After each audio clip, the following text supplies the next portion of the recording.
मेरे पापा को उस दिन दफ्तर से निकाले हुए 5 महीने हो गए थे।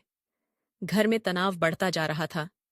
मैंने देखा कि माँ रात को चुपके से रोती थी और पापा देर तक बालकनी में बैठे रहते थे, आंखें खाली सी, दूसरी दुनिया में खोए हुए। एक रात मैंने हिसाब का होमवर्क करने के बाद उनकी बालकनी में जाने का फैसला किया। मैं उनके पास बैठ गई। कुछ देर तक कोई बात नहीं हुई। पापा, आप ठीक हैं? मैंने आखिरकार पूछा। उन्होंने अपनी धुंधली आंखों से मुझे देखा, जैसे यह पहचानने की कोशिश कर रहे हों कि मैं कौन हूं। हाँ बेटा, मैं ठीक हूं। पापा, आप ठीक नहीं हैं, मैंने धीरे से कहा।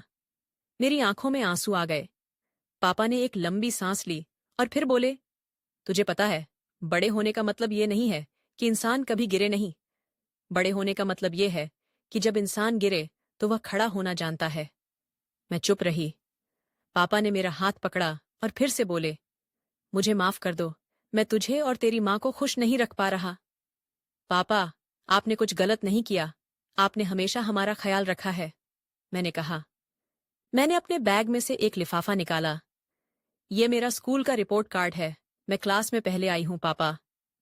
पापा ने लिफाफा खोला और रिपोर्ट कार्ड देखकर उनके चेहरे पर एक मुस्कान फैल गई। फिर अचानक वह रोने लगे। वह मेरी मजबूती देखकर रो रहे थे। उन्होंने मुझे गले लगाया।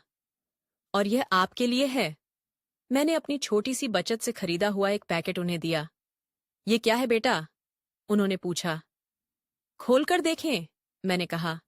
पापा ने पैकेट खोला। इसमें बहुत से छोटे छोटे कागज के टुकड़े थे, जिन पर मैंने आपका नाम लिखकर सीवी बनाए थे। मैंने हर जगह आपका सीवी भेजा है पापा। मैंने इंटरनेट से सीखा कि यह कैसे बनते हैं। पापा चुपचाप कागज के टुकड़े देखते रहे, फिर मुझे अपनी बाहों में ले लिया और रो पड़े। मैं अपनी बेटी के लायक नहीं हूं, वह बोले। नहीं पापा, आप दुनिया के सबसे अच्छे पापा हैं, मैंने कहा। हम मिलकर यह मुश्किल समय गुजार लेंगे। उसी रात से पापा ने बालकनी में अकेले बैठना छोड़ दिया। वह फिर से नौकरी की तलाश में निकल पड़े। हर रात हम साथ बैठकर उनकी इंटरव्यू की तैयारी करते थे। 3 हफ्ते बाद पापा घर लौटे। उनके चेहरे पर एक मुस्कान थी। मुझे नौकरी मिल गई, उन्होंने कहा। मेरी बेटी के सीवी में से एक कंपनी ने मुझे बुलाया था। उस रात घर में खुशी का माहौल था। मेरी माँ ने खास खाना बनाया और हम सब ने मिलकर जश्न मनाया। बाद में सोने से पहले पापा मेरे कमरे में आए। माफ कर देना बेटा, मैं तुझे कमजोर समझ रहा था। तू तो मुझसे भी ज्यादा मजबूत निकली, उन्होंने मेरे सिर पर हाथ फेरते हुए कहा। पापा, मैंने बस वही किया जो आपने मुझे सिखाया था, मैंने कहा। आप हमेशा कहते थे कि जब मुश्किल आए तो पीछे नहीं हटना चाहिए, पापा ने मुस्कुराकर कहा। यह सही है।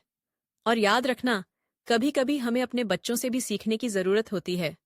आज कई साल बाद मैं जब भी कोई मुश्किल आती है, मुझे वह रात याद आती है, क्योंकि जिंदगी में गिरना कोई बड़ी बात नहीं, मगर गिरकर फिर से उठना और अपने प्रियजनों को भी साथ लेकर चलना, यही जिंदगी का असली सबक है।